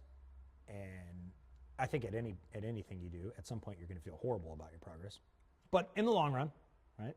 If you think about it in stocks, right, in the long run, your return on investment is going to be great if you find the right coach, if you find the right environment. If you don't, then you're going to get hurt doing snatches. Yeah, honestly, you know what? And going back to injury, I would feel like CrossFit would have more injuries for sure, only because, and this is where I think this is where it is. This is where the line, because of the coaches. Because in combat sports, you're not going to have. I mean, there's gyms out there who claim to be combat, sports type of coach, and they have, I don't know, maybe a keto underneath their belt, or not even keto. What's that? What's that? Aikido, the Steven Seagal. The Steven Seagal. Yeah, that the one. Aikido. Yeah, that Hop one. keto or Elemental PO, whatever the hell. Yeah, that guy. and then they're trying to teach a throw. He's like, let me have your finger. Exactly. Bullshit. Exactly. Learn jiu-jitsu, guys. You suck. Yeah. You can't fight. It's great for Hollywood, though. It looks cool. Very cool, Hollywood. And so, when you have coaches on the mats, though, like Jiu-Jitsu or Muay Thai, they've been doing it for 10 plus years, for sure. Like most of them, who especially owns a business. Yeah.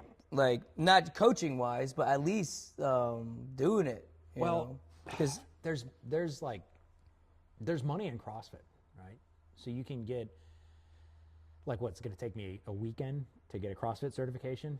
Yes, that's the thing. Right? That's So, the thing. And that's where I'm $2,000, like, right? Yeah, it's like $1,200 to get your C1. $1,200 for I can be a CrossFit coach. Yep. I know nothing about CrossFit. An Olympic I mean, lift. that's not true. I know, but I certainly don't know anything about professional CrossFit. Yeah. And then you have Olympic lifting in CrossFit, right? Which is Not a problem. Grab it, pick it up. Yeah. Great job. Cool. Do it again. Can Right. you lift that up? Try to pick up more. Yeah. Phenomenal. You're a very Exactly. powerful athlete. Exactly. So It'll be $250 this month. Yeah. And that's the thing, right? And so, yeah, there are CrossFit coaches that have Olympic weightlifting certs. But do all of them? Absolutely not. Right.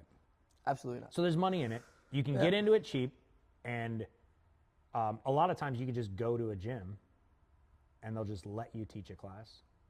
Right? You can get on staff pretty easy. It's kind of like the McDojos of CrossFit, right? Like I think every industry probably has something like that, where you're going to meet garbage, and some place you walk in are going to be great. Some places you walk in are not. And some jiu-jitsu academies, it seems like you can kind of buy your belts. Yeah. Right? Make friends with the coach, spend a couple months there, boom, belt. Some gyms, you can feel like the coach is your family, and you've been there for 2 years, and you can't get a damn blue belt or whatever, right? And I mean, the level of legitimacy, I think most people, honestly, in my core, I think most people can feel that. I think most people can walk into, when people walk into our academy, they know they're going to get work. Yeah. I think I don't want to name. I was going to throw Gracie Baja out there, but some Gracie Baja schools are actually good. Yeah. But let's be honest, you guys suck. Let's be honest, you guys suck. I think everybody likes to just shit on Gracie Baja because of They're like the global gym. they're the jiu-jitsu. global gym. Yeah, Yeah. absolutely. They're the McDonald's. Yeah. But let's not so much Gracie Baja, but let's just say, random jiu-jitsu school here. And when you go in there, these kids are getting belts like every 6 months, and the adults are getting a belt every year. And when you're in that environment, it feels different. Yeah. I've been inside those gyms, and you're like, this is bullshit. Yeah. It's bullshit. I think people know that, even if they don't know jiu-jitsu, they don't know CrossFit, they don't know whatever it is. I think when you walk into that environment, you know right away, this is easier. Like something is off here. Why do they stay? For that exact reason. I think weak-minded people will always pay for the McDojos of whatever industry, because it makes them feel good, right? If you give me a black belt, right? I'm trying to earn that black belt. If you were to give me a black belt last year, I mean, that's cool. I still don't feel like a black belt, but if you're the right type of coach, and by the right type, I mean the wrong type, to look at me last year and go, no, you're a black belt. You're doing great. That's so dangerous. Yeah. That's so dangerous. I think it's incredibly important to, like, if I gave you a brown belt and be like, forget purple. There you go, buddy. Oh my God. You're going to find a real brown belt. He's gonna rip your head off. It's not going to go well. No. He's taking an arm, an ankle. And so how do they protect that image? Well, they don't compete. Right? Yep.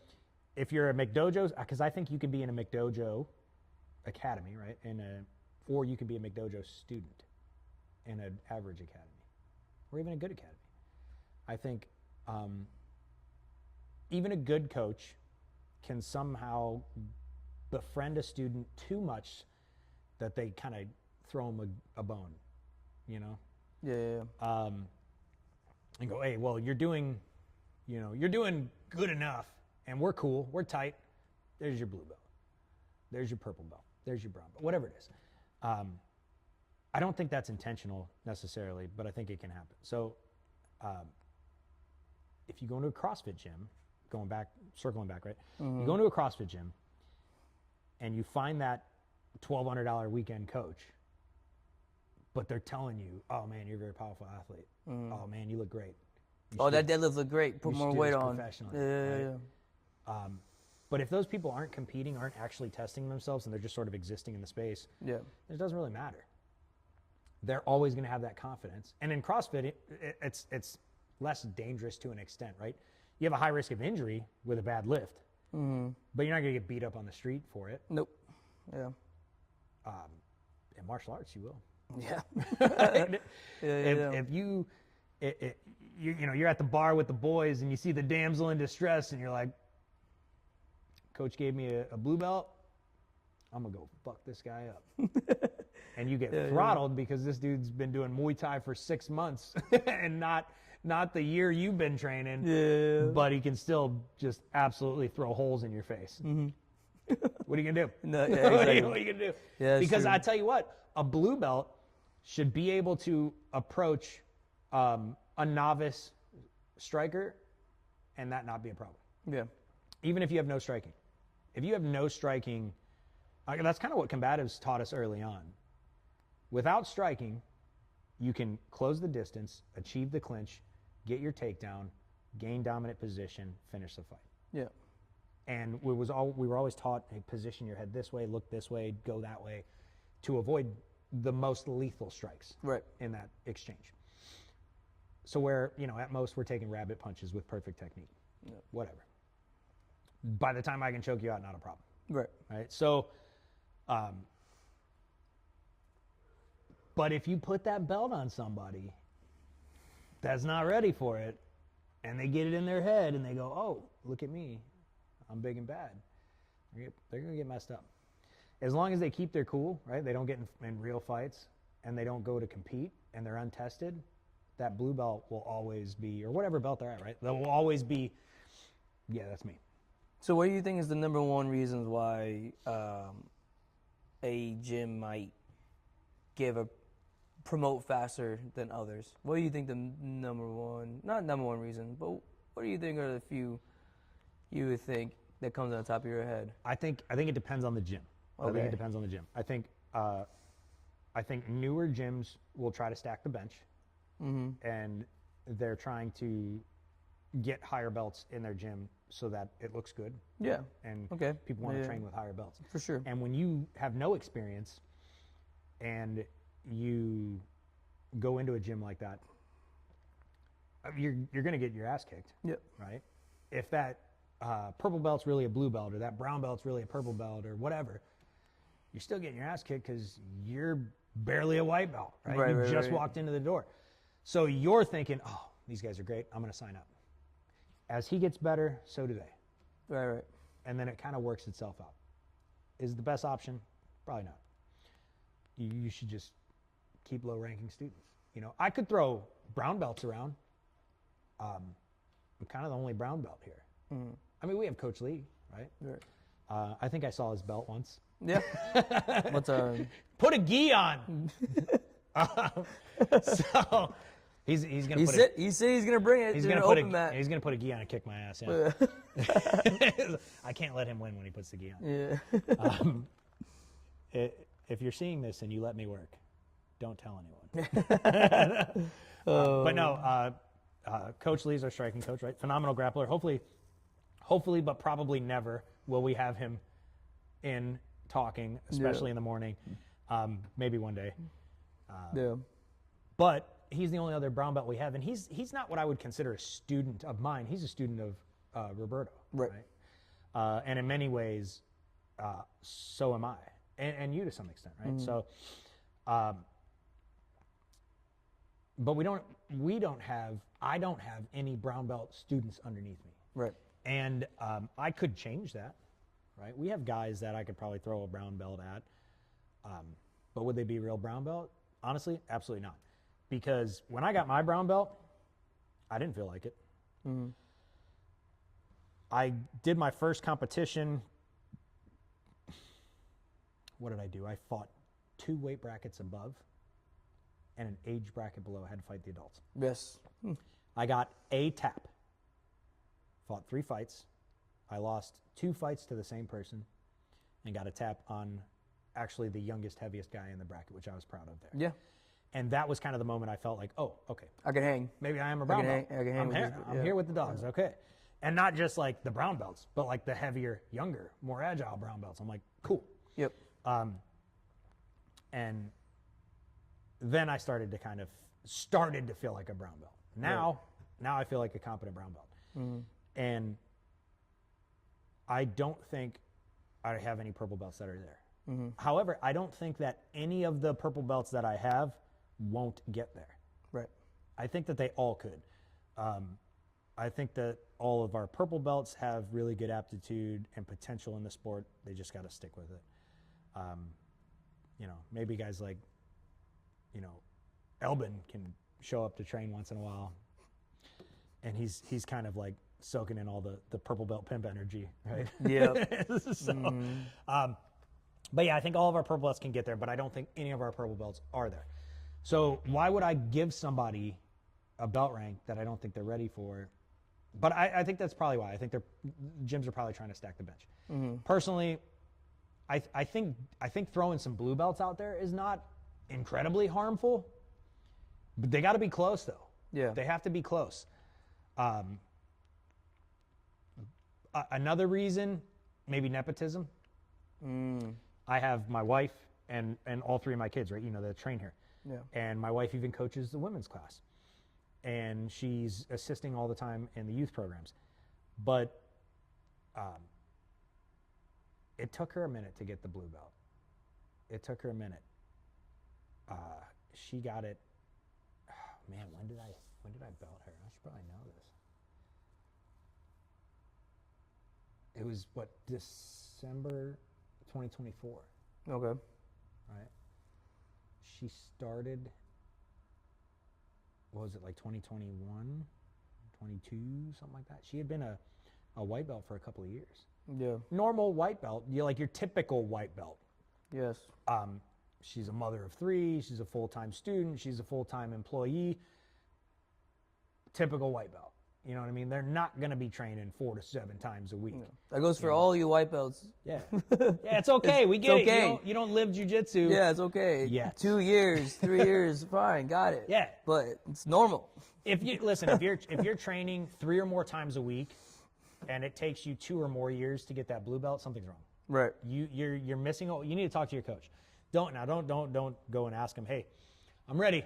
Yeah. When That's not am what I we're getting my saying. blue belt? Because whatever the answer is, it's going to be 2 more years. Yeah. There must be some type of hole that you're missing. Yes. Yes. But you can go to your coach and say like, hey, what am I missing? What should I work on? Yeah, exactly. How do I get ready for the next step? What's the next goal? Exactly. But yeah, so we took our sweet time getting to blue, and honestly, in the last, she's looking purple very fast. In the last 3 to 6 months, she has been looking very purple, and it's not time. Yep. You know, maybe it'll be time one day, but right now it's not time. I don't want to just throw rank on people. My kids are like the last people I think to promote. Right. Once everybody gets theirs, then my kids can have theirs. Because every time I put a stripe or a belt on one of my kids, immediately in my brain I'm going, how many parents are gonna think it's because of their dad. How many parents are thinking, well, my kid beat her, why aren't they promoted? Well, and it doesn't happen often, right? My kids rarely get beat. Well, also, they do have the experience. Your kids are on the mats every day. They're on the mats every freaking day. Yeah. Every day. Yeah, every day. There's a difference. My kids train every day at a minimum 5 days a week. Exactly. All of them. Multiple classes a day most of the time. Yeah. Back to back. 1, 2, back to back 3, classes. 4, 5. Yeah, so both my daughters train 10 classes They got 10 hours a week. a week. Yeah. That's crazy. My kids train more than most dedicated adults train. Right. They should be better. No, they're great. They're good, solid gray belts. And then they do the open mats, although they usually just kind of like screw around and play games in open mats, which I have to let slide because of how often they train. Yeah. And but even then, most of their stripes come at literally twice the amount of time as the average student that isn't my child gets their stripes. So youth belts, right? We have 13, lots of belts. You're have like over 60 ranks. If you count 4 stripes for each belt, 13 belts, there's over 60 ranks that these kids are going to see before they get into the adult system, assuming they're young enough, right? And those that are young enough will get a stripe usually like every 90 days, right? Like every 3 months. Yeah. And 3 months, 4 stripes, plus your last gap, comes out to like 15 months or something like that. So where most academies are belting kids at like 6 to 8 months, we belt the children closer to 10 to 15 months. 8 months for a belt is way too short for me. I like the time. I like to slow cook. Yep. You know, I want competent, capable students. I want competent, capable human beings. Right. Not just students on the mat, but I want them to go out into the world and feel great about themselves. And you don't get that way. You actually earn it. It's not just a participation. I mean, I could throw a belt on a child and they're going to feel great about it. I could throw a piece of tape and they're going to feel great about it.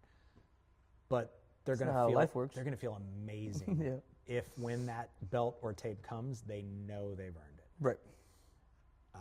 And so that's important. So maybe 3 to 6 months for the kids to get a stripe.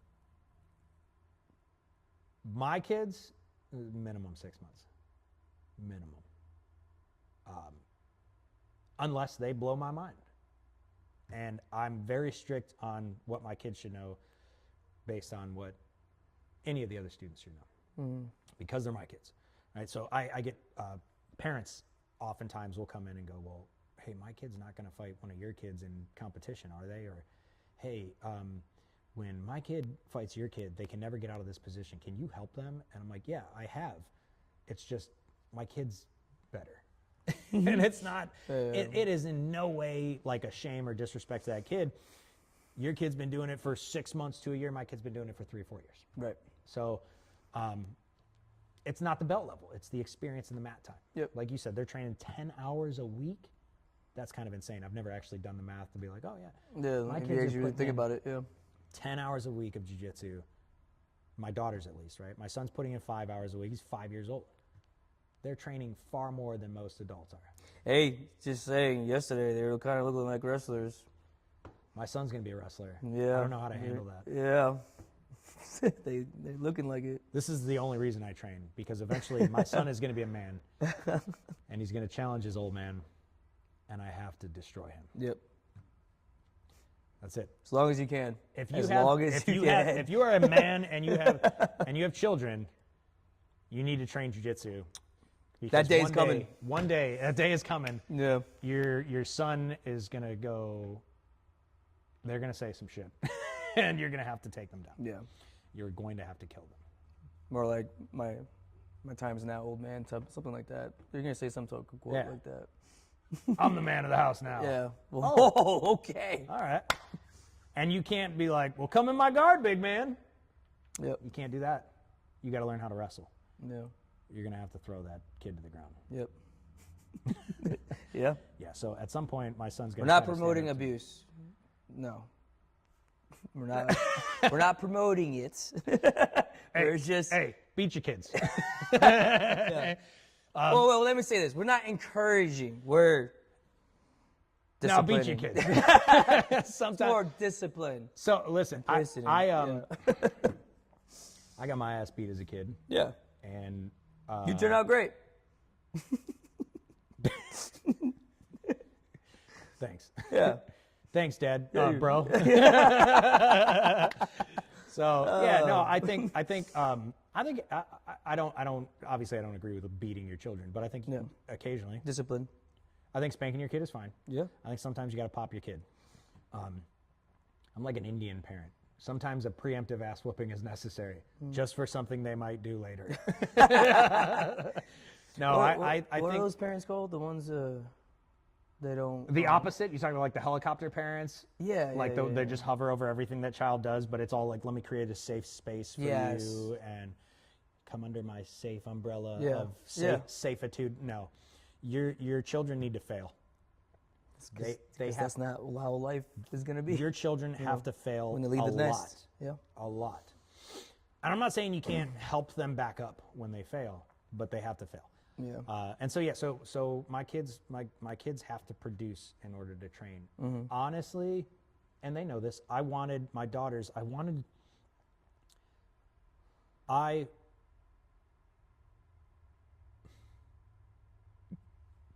They were up for yellow.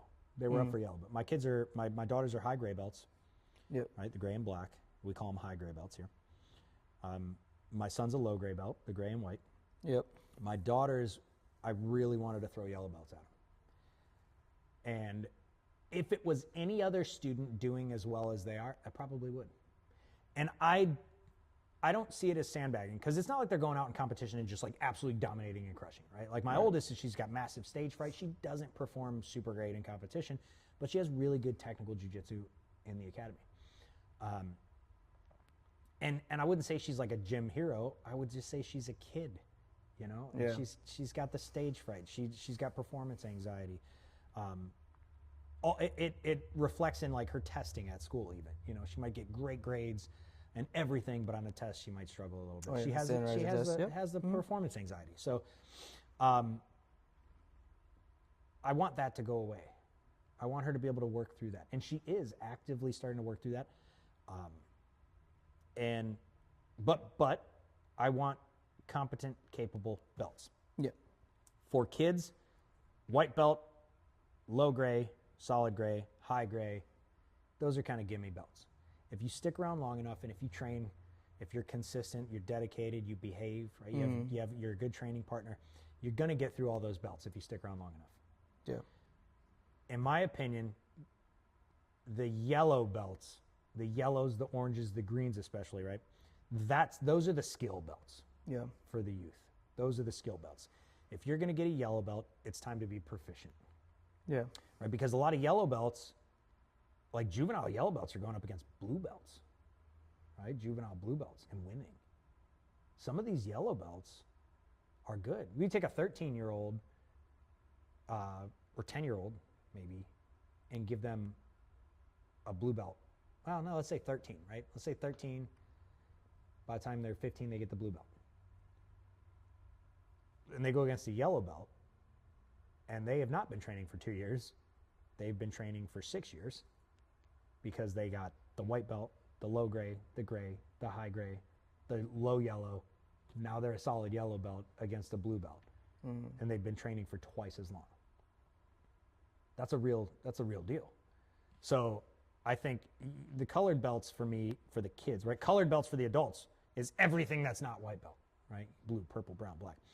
The colored belts for kids, in my opinion, kind of really start after gray belt. And so I'm almost looking for like juvenile blue belt capabilities for yellow belts. That makes sense. So in like beginner juvenile, you know, because when you get into the color belts, if we go to competition, we see these yellow belts, the orange belts. Yeah. They're assassins. Killers. Absolute assassins, man. These teenage kids that have been grappling, you know, long enough to get a purple belt or higher if they were adults, and they're just smashing. Yeah. Right. And we see it on the internet. We see videos of you're like orange belts beating brown belts or whatever. Yep. What are you gonna do about it? It is what it is. Take your humble pie, shake his hand, and keep going. fuck off the mat and go back to the Train back harder. to the lab. Yeah. So I think going back to that, I think, you know, new gyms will belt fast to stack the bench. I think nepotism, people promoting family, but that extends to friends too. Yeah. I think, and understanding the skill gap. Understanding the skill gap is huge. Meaning, as a brown belt, you're a blue belt, and I look at you, or let's say we have a round, and I'm like, why does this guy keep letting me sweep him? You know, he's just falling for this sweep, and it's so basic, and it's so is it basic, or is it basic because I'm a brown belt now? Mm-hmm. So I have to understand the skill gap of going, okay, what should you be doing as a blue belt? Right. If the question isn't, are you allowing me to sweep you? The question is, are you allowing me to sweep you because I'm doing super basic fundamental stuff that you should be defending? Or are you allowing me to sweep you because I have to bring my technical game up a notch and start to lay traps in order to affect my sweep? Right. And as a coach, you have to understand what's really happening there. So right. it's easy to go, well, I could beat that guy. Yeah, you should. But that the question isn't should you be able to beat him. The question is, at what level of skill do you have to employ to beat them? Mm-hmm. And then I can tell you, okay, this is stuff that I was doing as a white belt. This is stuff I was doing as a blue belt. This is stuff I was doing as a purple belt. And my peers were doing at those belts. And that's sort of how I understand this skill gap. But sometimes people understand it the other way too. Oh, I couldn't sweep you this time. Oh man, you're ready for purple belt. You couldn't sweep the coach, or the coach couldn't sweep you. Does that really mean you're ready for the next belt? No. And it's easy, I think, as a coach, I think it's easy for coaches to be excited about a single performance on the mat, especially from a student that maybe you weren't anticipating it on. Yeah. And you want to award that. Earlier this week, I did the same thing. Right? We talked about that. I was like, man, I really wanted to throw some tape on somebody. Right. And I can't. I have to go like, all right, this was a one-time thing. Calm down. Don't get too excited. Yeah. Let's see if it continues. Exactly. You know? And if there's not only consistency in training, but consistency in the elevated proficiency of that student, then it's time. Yeah. So I think that's a problem. I think maybe parents, not so much with the adult students, but parents, when is my kid going to get promoted? Why aren't they getting promoted?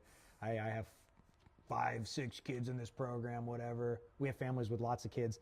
And honestly, our biggest families are the easiest to deal with. For me, the biggest families are the easiest to deal with. But in some schools, your bigger families or your original students, like the OGs at the beginning of the academy, they've been with you for so long. Yeah. Or I give you so much money with all of these kids every month. Well, why aren't they getting promoted? And coaches feel like, oh man, I gotta. The pressure. The pressure. You don't have to.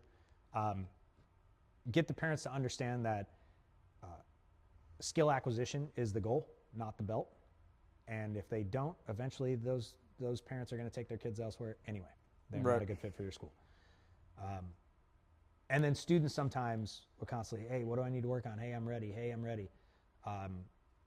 You can tell. I know, guys. I know the Notice Me Senpai students. Right? I know the students that are out there that are like, look at me, coach. Look what I'm doing for you. I'm trying to make you proud. Yeah. And they're not asking. They're being respectful. They're great students. They're putting in their work. And they're busting their asses.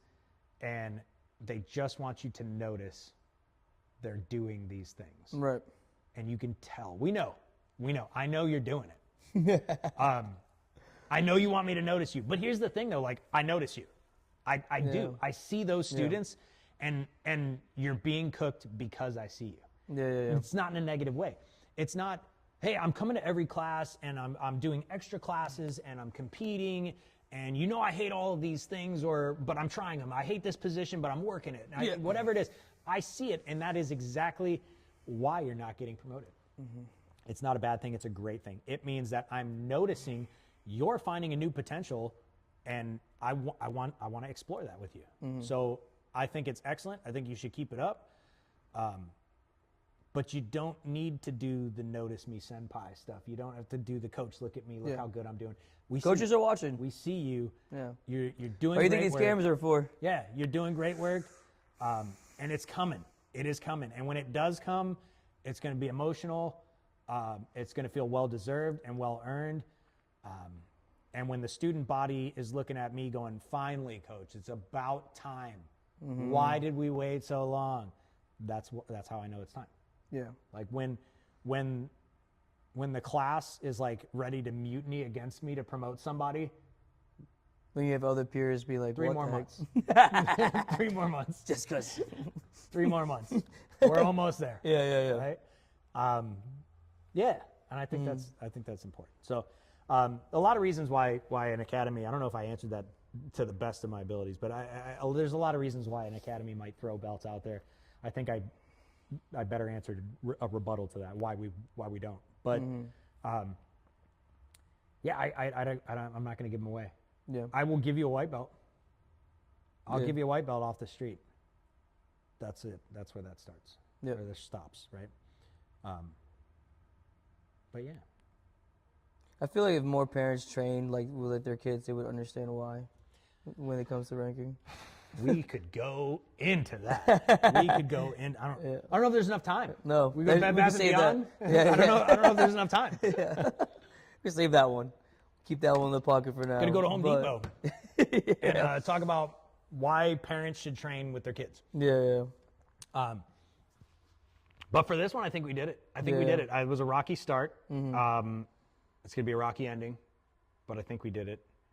I don't know who's gonna want to watch this, but it's gonna get better. Absolutely. I think, hey, you got to start somewhere, right?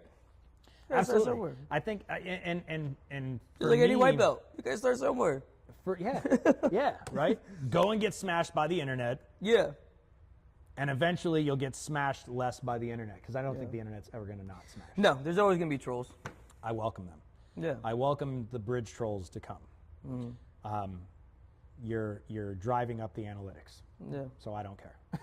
Say whatever you want. Say whatever you want. Just say it. Yes. Comment. just not in your head. Put comment. Put in the comments. Comment, like, subscribe. Right? We're supposed to say weird comment, YouTube stuff like that.